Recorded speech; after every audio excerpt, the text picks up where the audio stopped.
না স্যার এই অল্প কাটে কারণ কি আপনার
বিক্রেতার স্বাক্ষর থাকতে হবে কথা বলছেন তাহলে এই ক্যাশ মেমো তো আপনি এখানেও বানাই আমার এই বাচ্চাটা তো ছবি তোলেন নেই ফলের একটা মেমোতে ফোন দিচ্ছি হ্যাঁ ফোন নাম্বার থাকতো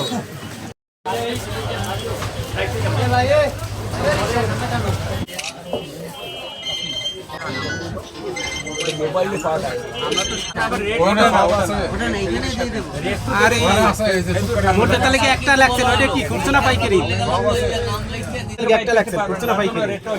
খেজুর তো আছে বিভিন্ন ধরনের ওই মূল্য তালিকায় একটা রেট দিচ্ছেন ওইটা পাইকারি না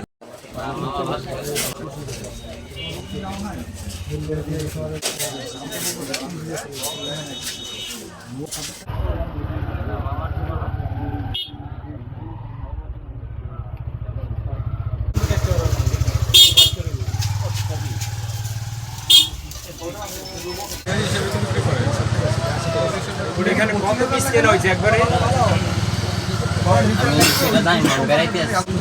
ফোন নাম্বার আছে না আচ্ছা একটা ফোন করি একটু জেলা প্রশাসনের উদ্যোগে আমরা প্রতিনিয়তই বাজার মনিটরিংয়ে বেরোচ্ছি আজকে বিকালে হচ্ছে আমরা মাছের বাজার এই বাজারগুলো আমরা পরিদর্শন করেছি যে তারা ঠিক দামে বিক্রি করছে নাকি ন্যায্য মূল্যে বিক্রি করছে নাকি এবং মাংস তারা ঠিকভাবে প্রসেসিং করে বিক্রি করছে নাকি আমরা সেই ব্যাপারটা তদারকি করেছি। এছাড়াও আমরা ফলের বাজারে গিয়েছিলাম, ফলের বাজারে খেজুর, তারপর তরমুজ, আপেল, ডালিম ইত্যাদি ফল এগুলো ন্যায্য দামে বিক্রি হচ্ছে কিনা, তারা ফলে কোনো নিষিদ্ধ বা ভেজাল দ্রব্য মিশাচ্ছে কিনা আমরা এই ব্যাপারটা পর্যবেক্ষণ করেছি। এছাড়া এখানে একটা তরমুজের দোকানে আমরা একটা জরিমানা করেছি, কারণ তারা পিস হিসেবে কিনে এখানে কেজি হিসেবে বিক্রি করছিল, প্রায় 250 টাকার তরমুজ প্রায় 350-400 টাকায় বিক্রি করছিল তারা। এই ব্যাপারটা আমাদের কাছে একটু অনেক মনে হয়েছে, আমরা এই ব্যাপারটা আমলে নিয়ে তাদেরকে জরিমানা করেছি। এছাড়া আমরা এখানে একটা হোটেলেও ঢুকেছিলাম, হোটেলে জিলাপি ভাজা হচ্ছে, আমরা তাদেরকে প্রতিদিনের নতুন নতুন তেল দিয়ে মানে আগের তেল যাতে ব্যবহার না করে সে ব্যাপারটা আমরা তাদেরকে সতর্ক করেছি এবং তারা যাতে পরিষ্কার পরিচ্ছন্ন পরিবেশে রান্না করে, যেদিন জিলাপি যেটা ভাজা হবে সেদিন বিক্রি না হলে সেটা যাতে ডিসপোজ করে দেয়। যে বুন্দিয়া যেটা ভাজা হয় এটা যাতে স্বাস্থ্যকরভাবে ভাজে, বুন্দিয়া একদিনেই যাতে শেষ করে ফেলে, যদি থেকে যায় আমরা সেটা তাদেরকে ফেলে দিতে পারছি, কারণ এটা একদিনে বেশি ভালো থাকে না।